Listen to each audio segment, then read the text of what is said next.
In 1946, half of Japan's population lived off the land. Many were tenant farmers, bitterly poor, tilling the soil for a handful of rich landlords. To stave off rising discontent, the occupation ordered its most enduring change, land reform. MacArthur forced the Japanese government to buy over 30 million parcels of land and sell it cheaply to the farmers. MacArthur once said that a farmer without his own land is like a man without a soul.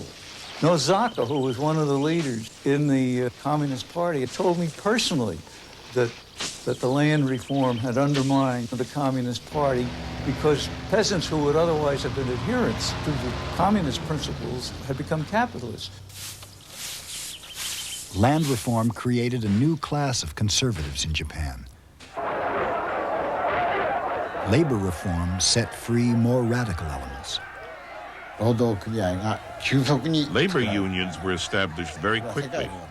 In the course of history, this was a very unusual development.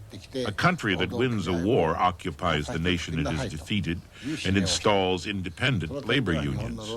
Japanese labor unions were very lucky, and like bamboo shoots, they sprang up. In the first year of the occupation, 4.5 million workers joined labor unions.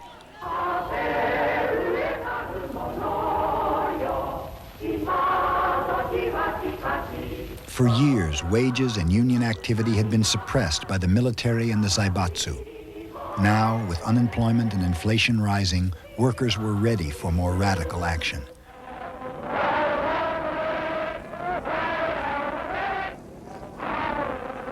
One of the first bold moves caught everyone by surprise.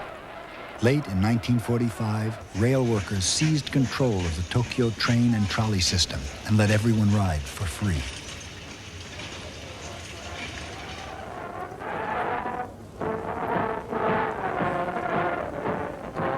On May Day, 1946, in the biggest demonstration in the nation's history, over 2 million men, women, and children took to the streets to demand wage increases, political power, and worker control of the factories.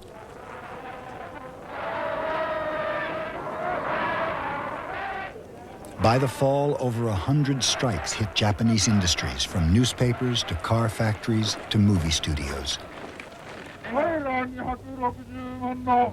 The movement peaked in the winter of 1947, when confident labor leaders called for a general strike, a display of political power intended to shut down the entire country.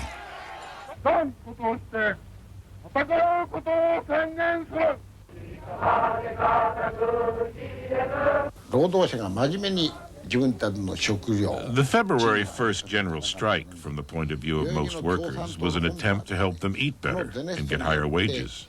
But from the point of view of the Communist Party, it was an attempt to seize power and topple the Yoshida cabinet. Yoshida was the enemy of the left. He called the labor unions lawless. He mocked the economic reforms as revolution from above, leading to revolution from below. As the general strike approached, said Yoshida, Japan was submerged in a sea of red flags.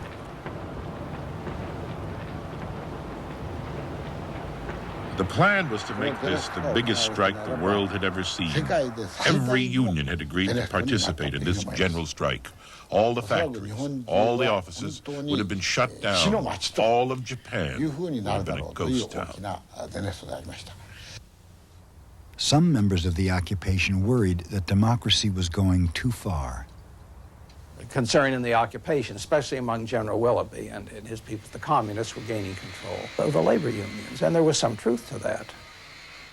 If the trains had stopped running, communications had been cut off, food was very short, shelter was short also, it would have been a situation closely approaching anarchy.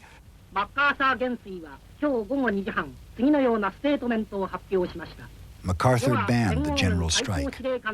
His action crippled the communists. But many Japanese workers felt betrayed by the American reformers, who had given the unions the right to strike. It was a signal of reversals to come.